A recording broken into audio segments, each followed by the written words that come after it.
আচ্ছা, যে কোনো একটি বিজনেস কিভাবে শুরু করতে হয়? অর্থাৎ আপনি একটি বিজনেস করতে যাচ্ছেন, কিন্তু আপনি কোথায় থেকে শুরু করবেন সেটা আপনি জানেন না। আপনি সার্ভিস ওরিয়েন্টেড বিজনেস করতে পারেন অথবা প্রোডাক্ট ওরিয়েন্টেড বিজনেস করতে পারেন। অর্থাৎ আপনার ব্যবসাটি হতে পারে পণ্য রিলেটেড বা প্রোডাক্ট রিলেটেড, অথবা আপনি যে কোনো একটা সার্ভিস দিচ্ছেন সেই সার্ভিস রিলেটেড। এখন আপনি বলতেন ভাই একটু যদি বাংলায় বলতেন। যেমন ধরুন আপনি গ্রাফিক্স ডিজাইন শিখছেন, অথবা আপনি ভিডিও এডিটিং খুব ভালো পারেন। এই ক্ষেত্রে অনেক উদ্যোক্তা ভাই আছেন যারা গ্রাফিক্স ডিজাইন পারেন না, বা অনেকের কোম্পানিতে ভিডিও এডিটিং দরকার হয়, অথবা অনেকের কোম্পানিতে ডিজিটাল মার্কেটিং এর সার্ভিসটা দরকার হচ্ছে। অর্থাৎ তাদের নিজস্ব লোকবল দিয়ে এই কাজটা করাইতে পারতেছে না, কিন্তু তাদের এই সার্ভিসটা দরকার। এই ক্ষেত্রে আপনি কি করতে পারেন? তাদেরকে সার্ভিস প্রোভাইড করতে পারেন। এই একটা বিষয়।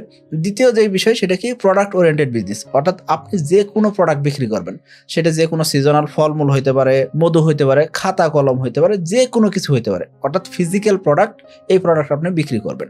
এখন ফিজিক্যাল প্রোডাক্টের বাইরে আবার আপনি চাইলে কিন্তু ডিজিটাল প্রোডাক্টও বিক্রি করতে পারেন। অর্থাৎ আপনি বিভিন্ন ধরনের ছবি বা বিভিন্ন ধরনের কাজকর্ম করছেন, সেই শৈল্পিক কাজকর্মগুলো আপনি বিক্রি করতে চান, সেটাও কিন্তু করা যায়।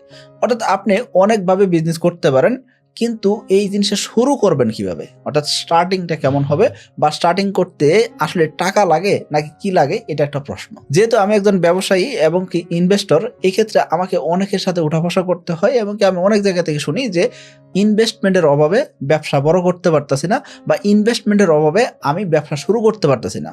অর্থাৎ আমি একটা বিজনেস করব, কিন্তু আমার কাছে কোনো মূলধন নাই, বা ক্যাপিটাল নাই, বা টাকা নাই। আসলে একটা বিজনেস শুরু করতে কি ইনভেস্টমেন্টটাই বড় বিষয়? না, একটা বিজনেস শুরু করতে কখনোই মূল বিষয় ইনভেস্টমেন্ট নয়। ইনভেস্টমেন্টটা অনেকটা পরে লাগে। সর্বপ্রথম যে জিনিসটা দরকার হয় সেই জিনিসটা কি? আপনার মেন্টালিটি। অর্থাৎ আপনি মানসিকভাবে কতটুক ফিট, সেটাও খুব জরুরি। অর্থাৎ আপনি কোনো একটা কাজ করবেন, সেই জিনিসটা যদি আপনি আগামী 5 মিনিট 10 মিনিটের ভিতরে সিদ্ধান্ত নিতে পারেন, সেই ক্ষেত্রে আশা করা যায় ওই কাজটা আপনি সম্পূর্ণ শেষ করতে পারবেন। কিন্তু যখন আপনি চিন্তা করছেন আপনি একটা বিজনেস করবেন, তারপর আপনি একটু ঘুমাইলেন বা কোনো জায়গায় ঘুরতে গেলেন, বা যে কোনো একটা কাজে ব্যস্ত হয়ে গেলেন, দেখবেন কি জীবনে কোনোদিন আর ওই কাজটা শুরু করতে পারতেছেন না। অর্থাৎ আগামীকালের জন্য যেই কাজটা আপনি ফেলে রাখতেছেন, সেই কাজটা শুরু না হওয়ার চান্সটা অনেকাংশেই বেশি থাকে। এর পাশাপাশি অবশ্যই বিজনেসের রিস্ক আছে। সেই জিনিসটা আমাদের সমাজ অবশ্যই বারংবার চোখে আঙ্গুল দিয়ে দেখাই দিচ্ছে যে বিজনেস মানে রিস্ক। সো বিজনেসে যাওয়া যাবে না। আপনি কি করবেন? অবশ্যই চাকরি করবেন। আপনি কি করবেন? বিদেশ চলে যান। আপনি কি করবেন? গভর্নমেন্ট সার্ভিস দেন। অর্থাৎ আপনি স্টেবল একটা চাকরিতে থাকেন, বা স্টেবল একটা ইনকামে থাকেন। কিন্তু একটু খেয়াল করেন, যেসব কোম্পানিতে আপনি চাকরি করতে যাইতেছেন, ওই কোম্পানিগুলোও কিন্তু কেউ না কেউ শুরু করছিলেন, এবং ওই কোম্পানিগুলো আজও রানিং আছে বা বড় হচ্ছে দেখে আপনি ওই জায়গায় চাকরি করতে পারতেছেন। এজন্য আমি আপনাকে বলবো উদ্যোক্তা হওয়াটা জরুরি। এখন উদ্যোক্তা হবেন কিভাবে? বা একটা বিজনেস কিভাবে শুরু করবেন? সর্বপ্রথম বিজনেস শুরু করতে গেলে আপনি মাইন্ডসেটটা ক্লিয়ার করলেন যে আপনি এই জিনিসটা করতে যাচ্ছেন, এবং কি আপনি কি করবেন? একটা রুট ম্যাপ প্ল্যান করেন যে এই জিনিসটা যে আপনি শুরু করতে যাচ্ছেন কত দিনের ভিতরে শুরু করবেন, এবং কি স্টেপ বাই স্টেপ আপনার কি কি কাজ করতে হবে সেই জিনিসগুলো আপনি নোট করা শুরু করেন, এবং কি সেই জিনিসগুলো আপনি করতেছেন কিনা সেটা আপনি ফলো আপে রাখেন। তাহলে ইনশাল্লাহ আশা করা যায় যে আপনি মোটামুটিভাবে বিজনেস করার জন্য একটু রেডি হচ্ছেন। এখনো কিন্তু ফাইনালি রেডি না। আমাদের এই নতুন চ্যানেলে আপনি রেগুলার ফাইন্যান্স এবং কি বিজনেস রিলেটেড ভিডিও পাবেন। আপনি আপনার জীবনে ফাইন্যান্সিয়াল ফ্রিডম পেতে এবং কি ব্যবসায় গ্রোথ পেতে চাইলে চ্যানেলটিকে সাবস্ক্রাইব করে পাশে থাকতে পারেন। এখন আমরা কিন্তু অলরেডি বলছি যে একটা বিজনেস শুরু করতে আসলে ইনভেস্টমেন্টের চাইতেও মেন্টালিটির বড় দরকার হয়। সো আপনি মেন্টালি রেডি হয়ে গেলেন। এখন আপনার করণীয় কি? এখন করণীয় হলো আপনি কোন রিলেটেড বিজনেসটা করবেন সেই সম্পর্কে আপনার ডিটেল ধারণা তৈরি করতে হবে। খেয়াল করবেন, আপনি কোনো একটা বিজনেস করতে যাচ্ছেন, সেই ক্ষেত্রে সর্বপ্রথম কাজটা হলো কি? আপনার প্রোডাক্ট সম্পর্কে বা আপনার সার্ভিস সম্পর্কে অন্যের চাইতে বেশি জানতে হবে। তা না হলে কখনোই এই প্রোডাক্ট বিক্রি করতে পারবেন না। অর্থাৎ আপনি যে প্রোডাক্ট বা সার্ভিস বিক্রি করতে চাইতেছেন, সেই সম্পর্কে আপনার আগে ডিটেল ধারণা থাকতে হবে, এবং কি বিস্তর ধারণা থাকতে হবে। তা না হলে কখনোই জিনিসটা বিক্রি হবে না। তাহলে আপনি যেহেতু একটা বিজনেস শুরু করতে যাচ্ছেন, সেই ক্ষেত্রে আপনার দ্বিতীয় যে কাজটা হবে সেটা কি? আপনার মার্কেটে ভালোভাবে রিসার্চ করা। কোন প্রোডাক্ট চলতেছে, কেন চলতেছে, কিভাবে চলতেছে, কে বিক্রি করতেছে, কতজনে বিক্রি করতেছে, কিরকম কম্পিটিটর আছে, কত টাকা লাভ হয়, কিভাবে লাভ হয়, এই যে জিনিসগুলো আপনি খুঁজে বের করেন। এরপর আপনি কি করবেন? এই প্রোডাক্ট কিভাবে সোর্স করতে হয় সেই জিনিসটা আপনি খুঁজেন। অর্থাৎ যেই প্রোডাক্ট আপনি বিক্রি করতে যাচ্ছেন, সেই প্রোডাক্টের সোর্সিং আপনি খুঁজে বের করবেন। এখন আপনি বলতে পারেন ভাই সোর্সিংটা কিভাবে খুঁজে বের করবো? সোর্সিং খোঁজার জন্য আপনি বাংলাদেশের বিভিন্ন মার্কেটগুলোতে ঘুরতে পারেন। এই মার্কেটগুলোতেই সাপ্লায়ার খুঁজে পেয়ে যাবেন।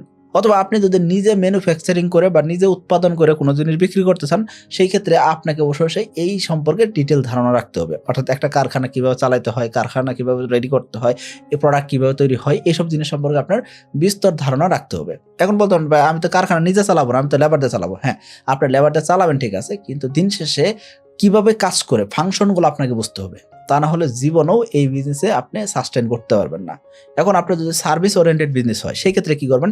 সেই ক্ষেত্রে মার্কেটে কারা সার্ভিস দিচ্ছে, কিভাবে সার্ভিস দিচ্ছে, সার্ভিসের মূল্য কত নির্ধারণ করছে, তাদের সার্ভিসটা কত দিনে হ্যান্ড ওভার হয়, ডিটেল ধারণা রাখতে হবে। এবং কি তাদের কাস্টমার তাদেরকে কিভাবে টাকা পে করে, A to Z আপনাকে জানতে হবে। এই জিনিসগুলো আপনি আগে ক্লিয়ার করলেন। এখনো কিন্তু আপনি ব্যবসায় আগান নাই বা ব্যবসা শুরু করেন নাই। খেয়াল করেন, এখন পর্যন্ত আপনি মার্কেট রিসার্চ করতেছেন, মার্কেট রিসার্চ শেষ। এখন আপনি কি করবেন? আপনি ফাইনালি একটা মুভ করবেন যে আপনি কিভাবে শুরু করতে যাচ্ছেন, অর্থাৎ আপনার শুরুটা কেমন হবে। এই ক্ষেত্রে অনেকে কি করে ফেলেন যে একটা দামি অফিস নিয়ে ফেলেন, অনেক ডেকোরেট করে ফেলেন, অনেক গ্যাজেট নিয়ে ফেলেন। এই কাজটা আপনি করবেন না। শুরুর দিকে আপনি আগে আপনার ক্লায়েন্টের মুভমেন্ট বোঝার চেষ্টা করেন, আপনার থেকে প্রোডাক্ট পারচেস করবে কিনা সেটা বোঝার চেষ্টা করেন, এবং আপনি কিভাবে বিক্রি করতে পারতেছেন সেই জিনিসটা আপনি আগে বোঝার চেষ্টা করেন। এরপর কাজ হলো আপনার ইনভেস্টমেন্ট কালেক্ট করে বিজনেসটাকে স্কেলেবল করা বা বিজনেসটা বড় করা। অর্থাৎ আপনি বিজনেস শুরু করার আগে চিন্তা করছেন যে আপনার পুঁজি দরকার, ইনভেস্টমেন্ট দরকার। আসলে বিজনেস শুরু করতে পুঁজির খুব দরকার ছিল না, দরকার ছিল আপনার মাইন্ডসেটের। দ্বিতীয় বিষয় দরকার ছিল আপনার ভালো একটা রিসার্চ করা। তৃতীয় যে জিনিসটা দরকার ছিল সেটা কি সাপ্লায়ার খুঁজে বের করা। চতুর্থ যে কাজটা ছিল সেটা কি আপনার একদম সেলসম্যান হওয়া খুব জরুরি ছিল, বা সেলস কিভাবে জেনারেট করতে হয় সেটা আপনাকে জানতে হবে।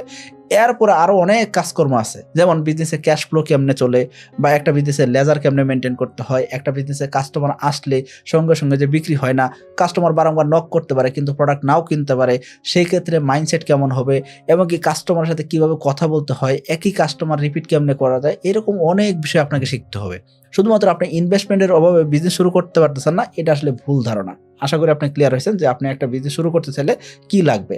আমাদের এই নতুন চ্যানেলে আপনি রেগুলার ফাইন্যান্স এবং কি বিজনেস রিলেটেড ভিডিও পাবেন। আপনি আপনার জীবনে ফাইন্যান্সিয়াল ফ্রিডম পেতে এবং কি ব্যবসায় গ্রোথ পেতে চাইলে চ্যানেলটিকে সাবস্ক্রাইব করে পাশে থাকতে পারেন। এখন আমি আপনাকে একটা প্রো লেভেলের টিপস দিব। এই টিপসটা আপনার ফলো করা খুব জরুরি। সেই ক্ষেত্রে আপনি খুব সুন্দর করে আপনার প্রোডাক্ট খুব ভালোভাবে রিসার্চ করতে পারবেন, এবং কি আপনার বিজনেস শুরু করতে কত টাকা লাগবে সেই জিনিসটা আপনি বুঝে যাবেন। ধরুন আপনি কি করবেন? রিমোট বিক্রি করবেন। এরকম রিমোট বিক্রি করার ক্ষেত্রে আপনাকে কি করতে হবে? সর্বপ্রথম আপনার সাপ্লায়ারের কাছে যাইতে হবে। বাংলাদেশে এরকম বিভিন্ন সাপ্লায়ার আছে যারা কি করতেছে, বাংলাদেশে এরকম নিজেরা হয়তো তৈরি করতেছে অথবা বাইরের দেশ থেকে আমদানি করতেছে। আপনি সকল ধরনের সাপ্লায়ারের কাছে যাবেন, যাওয়ার পরে কি করবেন? এই প্রোডাক্ট কিভাবে বিক্রি হচ্ছে সেটা আপনি আগে দেখার চেষ্টা করেন। সাপ্লায়ার কিভাবে বিক্রি করে সেটা আপনি প্রথমে দেখবেন। তারপর দেখবেন কি এই প্রোডাক্ট কারা কিনে নিয়ে যাইতেছে। যারা কিনতেছে সাপ্লায়ার থেকে, তারা কি করতেছে? কিনে নিয়ে তারা খুচরা বিক্রি করতেছে। তারা কিভাবে খুচরা বিক্রি করতেছে সেটা আপনি দেখবেন। এই দুইটা কাজ আপনার সর্বপ্রথম অবজার্ভ করা। অর্থাৎ আপনি পাইকারি রেট দেখলেন, খুচরা রেট দেখলেন। দেখার পরে এখন আপনার কাজ কি হবে? এখন আপনার কাজ হবে দুইটা। এক নম্বর কাজ হলো কিভাবে কম দামে কোয়ালিটিফুল প্রোডাক্ট আপনি সাপ্লায়ার থেকে নিয়ে আসতে পারবেন, সেটা হলো এক নাম্বার কাজ। দ্বিতীয় যে কাজ করতে হবে সেটা কি? এই যে প্রোডাক্ট, এই প্রোডাক্ট আপনি মানুষকে দিবেন, অর্থাৎ কাস্টমারকে দিবেন। সো অর্থাৎ আপনার এই জায়গায় বিক্রি জানতে হবে। এই বিক্রিটা যখন করবেন সেই ক্ষেত্রে অবশ্যই আপনি খেয়াল করবেন কিভাবে কম খরচে কাস্টমার অ্যাকোয়ার করা যায়, সেটা আপনাকে খুঁজে বের করতে হবে। অর্থাৎ আপনি অনলাইনে বিজনেস করতে পারেন, অফলাইনে করতে পারেন, যে কোনো মাধ্যমে বিক্রি করতেছেন, সেই ক্ষেত্রে আপনার প্রতিটা প্রোডাক্ট বিক্রি করতে কত টাকা খরচ হচ্ছে সেটা আপনাকে বের করতে হবে। তার মানে এখানে প্রো টিপস দাঁড়াচ্ছে দুই জায়গায়। এক নম্বর হলো কিনতে আপনি জিতলেন, দ্বিতীয় জিনিসটা হলো কি আপনি বিক্রি করতেও খরচ কমাইতে পারলেন। এই দুইটা জায়গা থেকে আপনি যদি প্রফিট বের করতে পারেন, সেই ক্ষেত্রে দেখবেন কি মার্কেটে যত ধরনের কম্পিটিটর থাকুক না কেন, আপনি প্রোডাক্ট বিক্রি করলে লাভ হবেই। সো আমি বলবো আপনাকে এই দুইটা জায়গা আপনি ভালোভাবে ফোকাস রাখার চেষ্টা করেন। আশা করি বুঝতে পারছেন একটা প্রোডাক্ট কিভাবে বিক্রি করতে হয় সেটা আমি বুঝাই দিছি, একটা প্রোডাক্ট কিভাবে রিসার্চ করতে হয়, কিভাবে সাপ্লায়ার খুঁজে বের করতে হয় সেটা আমি দেখাই দিছি। এর পাশাপাশি একটা বিজনেস কিভাবে শুরু করবেন সেই জিনিসটা আমি দেওয়ার চেষ্টা করছি। আশা করি বুঝতে পারছেন। সকলে ভালো থাকবেন, সুস্থ থাকবেন। আসসালামু আলাইকুম। এবং এখনো যারা চ্যানেলটিকে সাবস্ক্রাইব করেনি, সাবস্ক্রাইব করে দিবেন।